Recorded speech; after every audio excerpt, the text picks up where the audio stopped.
Okay, so lately, have you noticed something? I mean, like scrolling through your feeds, and it's like, bam! Beautiful art everywhere. Yeah. Super detailed, these kind of warm colors, characters with like these really expressive eyes. Oh, yeah, definitely. It's almost like stepping right into a Studio Ghibli film. You know what I mean? It is. It's that distinct style. Yeah. And it's really taken off. It really has. And it all seems to trace back to this ChatGPT thing, specifically the new GPT-4o image generation tool they launched, what was it, late March 2025? Yeah, end of March. And the speed with which it's spread is pretty remarkable. Like, everyone's calling it the Ghibli effect, and it's not just hype, it's everywhere you look. So that's exactly what we're going to dig into today, like why this is happening and how W even works. I mean, I bet a lot of our listeners have seen these images popping up all over, but we want to go deeper than just, oh, that's pretty. Yeah, for sure. And luckily, we've got some really interesting sources on this. Stuff about the technical advancements that made this possible, the whole history of Studio Ghibli and its artistic impact, and even like the bigger questions this raises about AI and art through all that. Exactly. So our mission today, if you will, is to unpack the core of this Ghibli effect. We'll look at the tech behind it, the Ghibli aesthetic, how it went viral so fast, and some of the weird and maybe even kind of unsettling stuff that's come along with it. By the end, you'll have a much better understanding of why this whole thing is blown up the way it has. Great plan. Let's get into it. Okay, so first things first, what exactly is powering all of this? Tell me about ChatGPT 4o. So the real game changer here is that ChatGPT now has image generation built directly into it. So previously, you'd have to use separate tools, but with this GPT-4o model, it's all right there, easy access. So it's like instant digital art studio, just like that. Pretty much. And it launched, like we said, on March 25th, 2025. That single access point has been huge for its popularity. But it's not just to the convenience. The tech behind GPT-4o, the actual clipabilities, they've made a massive leap forward. Okay, so let's get technical for a second. Right. What are the big advancements in GPT-4o that are making these Ghibli-style pictures so good? It comes down to how well the AI can understand and render relationships between different things in an image. It's what we call binding.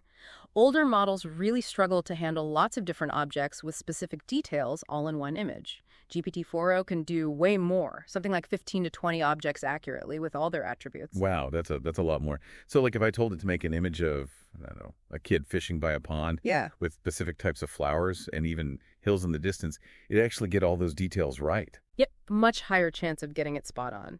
And it's not just more objects. The style itself, how well it adheres to, say, the Ghibli style, is so much better. Like if you input Studio Ghibli style, GPT-4o gets those nuances, the artistic feel, way better than anything we've seen before. Huh, that's impressive. But there's got to be more to it than just the tech, right? I mean, why Ghibli specifically? What's so special about their style for folks who might not be super familiar? So Studio Ghibli, in the animation world, they're giants. Founded back in 1985 by this trio, Hayao Miyazaki, Isao Takahata, and Toshio Suzuki. You've probably heard of some of their films like My Neighbor Totoro, Spirited Away, Princess Mononoke. Oh, absolute classics. I still get chills watching those. Right. And even the name Ghibli itself, it's kind of poetic. It comes from Italian, means hot desert wind. Yeah. It's supposed to symbolize their goal, like breathing fresh air into the anime world. That's pretty cool, like a wind of change sweeping through. So visually speaking, what are the hallmarks of that Ghibli magic that the AI is trying to replicate? Okay, so picture this. Lots of soft colors, pastels, muted tones. You get that feeling of warmth, a little bit of nostalgia. And then the environments, insanely detailed. They blend real nature with fantasy elements seamlessly. You'll see these incredible landscapes, plants that are botanically accurate, like they studied real flowers, and the lighting. It's almost dreamlike. Yeah, there's a real atmosphere to those films, like you're right there in that world. Exactly. And then there are the characters. They often have this kind of rounded, gentle design, but their faces, man, they can express so much. And a big part of it is that Studio Ghibli is committed to hand-drawn animation. It gives their films this texture, a human touch that you just don't get with pure CGI. It's ironic, right? Yeah. That a purely digital thing, and AI is trying to copy that handmade feeling. Yeah. It's like it's yearning for something human. But anyway, so we get this powerful AI, and it meets this super popular art style. What happened next? It sounds like the internet went nuts. It was like a Ghibli bomb went off online. As soon as GPT-4o launched, I'm talking days, platforms like X, Instagram, Facebook, they were flooded with these AI Ghibli images. Just overnight Ghibli everywhere. Pretty much. And it makes sense when you think about how global anime is.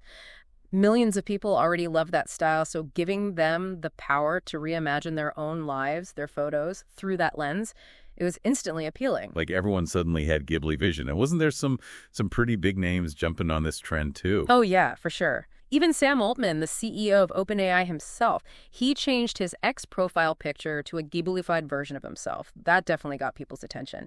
And then it was like a free-for-all. People were doing Ghibli versions of movie scenes, like imagine Lord of the Rings, but all soft and whimsical. The Shire with like extra flowers and cuter hobbits. I can kind of see it. Exactly. Or even The Sopranos. Can you imagine? Like Tony Soprano, but in a Ghibli world. Okay, that's a wild one. So not just personal photos. People were getting creative with it. Oh, yeah, it went everywhere. People doing Ghibli-fied versions of politicians, entire comic strips in that style. The range was huge, and that's part of what made it go viral so fast. There was something for everyone. So for our listeners who are now itching to try this out themselves, how do you actually make these images with ChatGPT? What's the process like? It's surprisingly easy. The only catch is you need ChatGPT Plus. That gives you access to the GPT 4.0 model. But once you're in, there's a button that says Create Image, straightforward. You can upload a photo you want to transform, or you can just describe a scene you want it to generate. Like you could say, transform this photo into Studio Ghibli style, or show me a busy market, but make it look like a Ghibli movie. Nice. And it's all right there in the chat. No need to switch apps or anything. Yep. Super convenient. But of course, some people always want to take things further, you know? They've figured out some tricks to get really awesome results. Oh, I bet. Like secret Ghibli techniques. Yeah. Kind of. One popular thing is what they call the multi-tab method. So they open up several ChatGPT tabs at once and put in similar prompts but with slight variations into each one. Then they pick the best output, or sometimes even combine elements from different versions. It's like maximizing their creative options. Yeah, smart. So it's all about experimenting with how you talk to the AI. Exactly. And there's also something called iterative prompt refinement. You start with a basic prompt, but then you give the AI more instructions like, okay, now add more details to the background, make it more Ghibli-esque, or soften the lighting, make it dreamier. So you're basically guiding the AI step by step. And then you've got the real daredevils who mix styles. Like they'll say, give me a Ghibli image, but with some cyberpunk elements thrown in. And you get these really unique kind of mind-bending results. Whoa, that's really pushing the boundaries. Yeah. But this whole thing, it's got to be bigger than just making cool pictures for social media, right? Are people actually using this for like real world stuff? Definitely. We're seeing a lot of potential in different areas. For YouTubers, for example, they're using these Ghibli transformations to make eye-catching thumbnails, you know, to make their videos stand out. Oh, yeah, that makes sense. Like instead of a regular photo, it's like, boom, instant Ghibli magic to grab your attention. Exactly. And social media teams are using it for branded content. Marketing people are refreshing their visuals with this style. Even website designers are getting in on it. Huh. So it's going from a fun trend to something with actual applications. That's cool.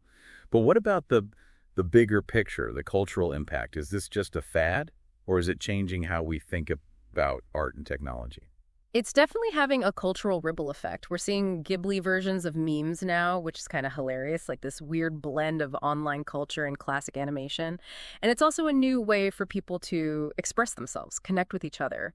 Some folks have said that seeing themselves or loved ones in this style, it triggers nostalgia, a sense of comfort. No, that's sweet. Like it taps into something deeper. Yeah, it does. And we're even seeing cross-cultural stuff like Bollywood scenes reimagined with Ghibli elements. It shows how universal this visual language is. But of course, it also brings up the big questions.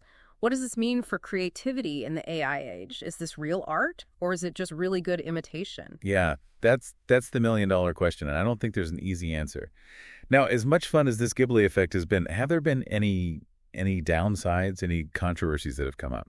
There are definitely some issues. A big one is copyright. Studio Ghibli, they own that style, it's legally protected, and using AI to copy it so blatantly could be seen as infringement. And remember, Hayao Miyazaki himself, he's been pretty vocal against AI-generated art in the past. Yeah, that makes this a bit of a gray area. For sure. And even with attempts to, put limits on mimicking specific artists, it's tough. The way these AIs learn by training on existing images makes it really hard to avoid copyright concerns. And then there's this other weird thing that's popped up. The Ghibli ghost. Hold on, Ghibli ghost. That sounds spooky.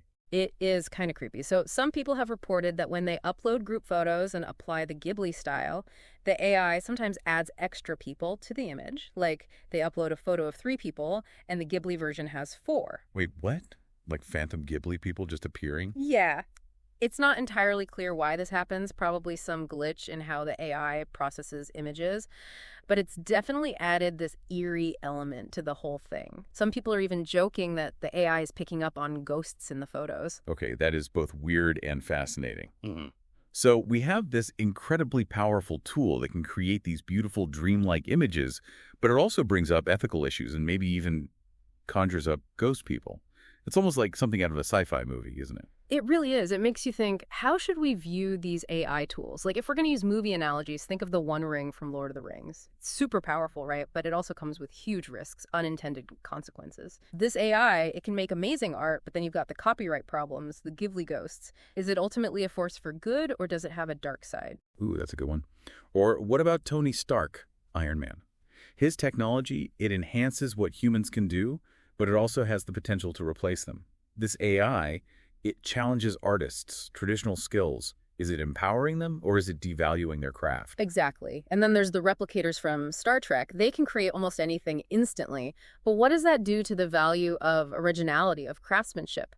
Does easy AI art make us appreciate human-made art less? Those are some really thought-provoking parallels. This Ghibli effect.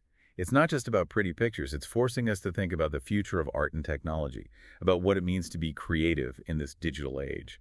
So, looking ahead, this trend has exploded so fast. Where do you think it's going next? What's your bold prediction? Okay, here's my prediction, and it's a big one. Within the next 5 years, AI image generation will be so advanced that anyone will be able to create their own unique art style just by describing it to the AI. We won't just be copying existing styles, we'll be inventing brand new ones. Wow, so like, instead of the Ghibli effect, it'll be the, I don't know, the listener's name effect. Everyone will have their own artistic signature. Exactly. The next big art movement might not come from a famous studio. It might come from someone playing around with AI at home. The possibilities are huge. That's really exciting and a little bit mind-blowing. Yeah. Okay, so before we wrap up, let's recap the main points from our deep dive today. We've talked about how powerful ChatGPT 4.0 is, how it can create these incredible Ghibli-style images. We talked about why that specific style is so globally popular and how it all went viral so quickly. Right. And we also got into the trickier aspects, the copyright issues, the ethical dilemmas, even the weird Ghibli ghost phenomenon. Yeah, the ghosts definitely deserve a shout-out. And finally, we talked about how AI could totally change the art world as we know it. Absolutely. And that brings us to our closing thought for you. As AI gets better at imitating and creating, how will we define art in the future? What will happen to originality, to the role of human artists? It's a question worth thinking about. And hey, maybe you should even try out these AI tools yourself, see what you think. Yeah, get in there and experiment. Form your own opinions. This deep dive is just the tip of the iceberg. We encourage you to explore Studio Ghibli's films, play around with ChatGPT 4.0, and join the conversations about AI and art that are happening online. There's a whole world to discover. Thanks for joining us.